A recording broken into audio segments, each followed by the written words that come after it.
Le monde, tant physique que numérique, vit une période sans précédent alors que le conflit en Ukraine continue de faire rage. On se demande maintenant si le conflit pourrait non seulement modifier la géographie du monde, mais aussi changer fondamentalement la nature de l'Internet. Le gouvernement ukrainien a désigné des entreprises technologiques individuelles pour leur demander de suspendre leurs services en Russie. La liste des entreprises technologiques qui refusent de faire des affaires ou de vendre leurs produits dans le pays s'allonge de jour en jour. Aujourd'hui, les dirigeants ukrainiens et les experts en technologie appellent à quelque chose de plus fort, déconnecter complètement la Russie de l'Internet. Ces appels ont reçu un nom catégorique de Helican, Internet Corporation for assigné des names and numbers, qui régit l'Internet.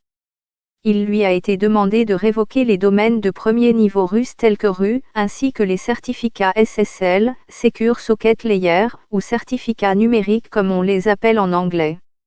Dans sa réponse au vice-premier ministre ukrainien, Mikhailo Fedorov, Goran Marby, le directeur général de Helican, a déclaré « Dans le cadre de notre mission, nous maintenons la neutralité et agissons en faveur de l'Internet mondial.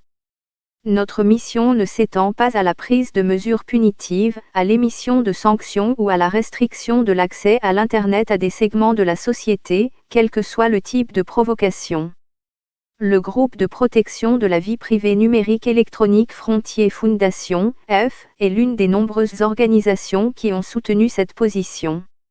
Dans une déclaration, Corinne M. Séchéry et Konstantinos Kometi, de l'EF, ont déclaré que la guerre n'était pas le bon moment pour jouer avec l'Internet. Ils estiment que le fait de s'introduire dans les protocoles de l'infrastructure de l'Internet pourrait avoir des conséquences dangereuses et de grande portée. Cloudflare, une entreprise d'infrastructure web qui offre une protection contre les cyberattaques, a également été priée par l'Ukraine de mettre fin à ses services en Russie. Dans un billet de blog, l'entreprise a déclaré qu'elle avait examiné ces demandes, mais qu'elle était arrivée à la conclusion que la Russie a besoin de plus d'accès à l'Internet, pas de moins. Pour beaucoup, les appels à laisser la Russie sans Internet sont une pente glissante vers ce que l'on appelle le Splint Chernet, une situation où chaque pays a des versions différentes de l'Internet. Le grand pare-feu de la Chine, comme on l'appelle, est probablement l'exemple le plus clair de la manière dont un pays peut créer sa propre toile. En Iran, le contenu du web est également contrôlé et les informations extérieures sont limitées par la société publique Iran Télécommunications Company. La Russie expérimente depuis des années un Internet souverain, connu sous le nom de Runet, mais contrairement à la version chinoise qui a été construite à partir de zéro, la version russe est une version du web adaptée pour fonctionner avec l'Internet existant. En 2019, le gouvernement russe a déclaré avoir testé le système avec succès. À l'époque, peu de gens comprenaient la nécessité d'un tel système, mais aujourd'hui, dans le contexte de l'invasion de l'Ukraine, cela a beaucoup plus de sens, a déclaré le professeur Alan Woodward, informaticien à l'Université de Surrey, en Angleterre. Dans le cadre de ce test, il a été demandé aux fournisseurs d'accès Internet russes de configurer l'Internet à l'intérieur de leurs frontières comme s'il s'agissait d'un intranet géant, un réseau privé de sites web qui ne communique pas avec le monde extérieur. L'initiative consistait à restreindre les points de connexion de la version russe du web à son homologue mondial. Il semble maintenant que la Russie teste à nouveau ces systèmes. Dans un mémo du gouvernement russe, il est demandé aux fournisseurs d'accès à Internet de renforcer la sécurité et de tenter de se connecter à des serveurs DNS en Russie. Certains ont pensé que ce mémo, ainsi que la date de fin du test fixée au 11 mars, signifiait que la Russie avait l'intention de mettre fin à l'essai de manière imminente.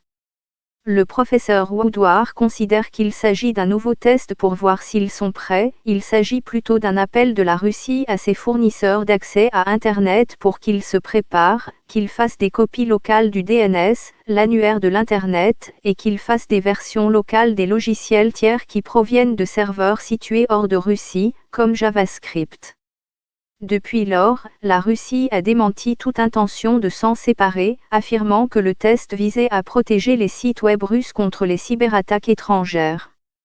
Abhishur Prakash, auteur du livre The World is Vertical, How Technology is Remaking Globalization, estime que le conflit est en train de faire passer l'Internet d'un système global dans lequel le monde entier était connecté à quelque chose de plus fracturé. Grâce à la géopolitique, une conception différente de l'Internet est en train d'émerger, dans laquelle les nations se déconnectent ou développent une alternative qui leur est propre. Les ponts mondiaux, tels que les plateformes de réseaux sociaux, qui ont relié les gens pendant des décennies, sont en train de s'effondrer. Et, selon James Griffey, le nouvel axe de puissance net sera divisé entre l'Occident et la Chine/Russie. Fang Bangxing, connu comme le père fondateur du grand pare-feu chinois, s'est rendu en Russie en 2016 pour les aider dans ce qu'ils faisaient et rendre le pare-feu russe beaucoup plus semblable au pare-feu chinois, ajoute-t-il. Et maintenant, la Russie va à nouveau se tourner vers Pékin alors que les entreprises de l'Internet commencent à retirer leurs biens et services. L'économie russe étant coupée de l'économie mondiale, elle, la Russie, se tourne vers la Chine. Les fournisseurs d'accès à Internet en Russie, vont devoir compter sur la Chine beaucoup plus que par le passé, prédit Griffey. Jusqu'à présent, les entreprises technologiques telles que Huawei ont gardé le silence sur cette question.